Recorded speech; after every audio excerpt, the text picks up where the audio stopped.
ASEAN is very diverse, not just in terms of its economies, but in terms of level of development and the focus of industries. Malaysia, for example, as a country, we have moved into a more industrial base rather than agriculture. If we look at Malaysia's exports, for example, of total export, 80% of our export is actually from the manufacturing sector. Only 20% is agriculture. But in terms of carbon emissions, definitely one of the challenges will be to ensure that we do meet those standards.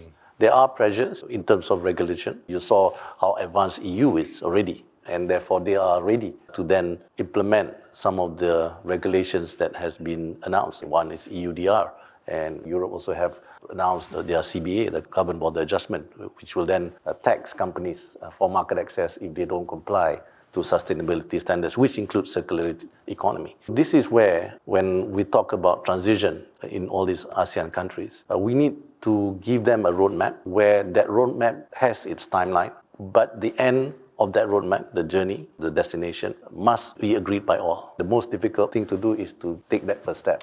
And then we agree on the destination. The problem is that some countries have already started earlier in the journey, so they are ahead. Their destination can be at T plus 3 years left.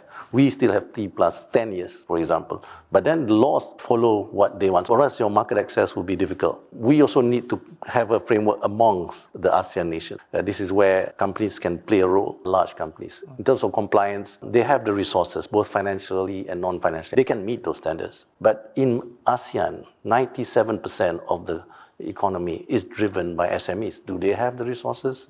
They don't.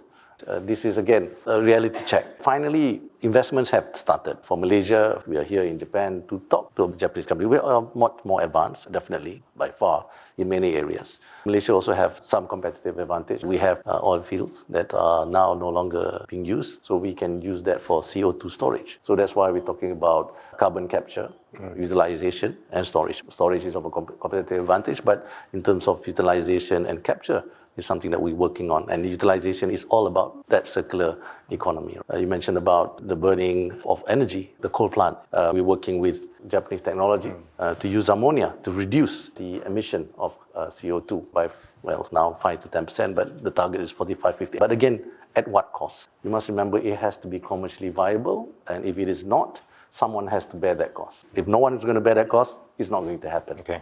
That's why it's quite complicated. Next year, when Malaysia chair ASEAN, this is definitely one area that we are going to have a bit of focus on. We need to have, for example, standard harmonization and mutual recognition of circular products as well. So you need to come up with a framework.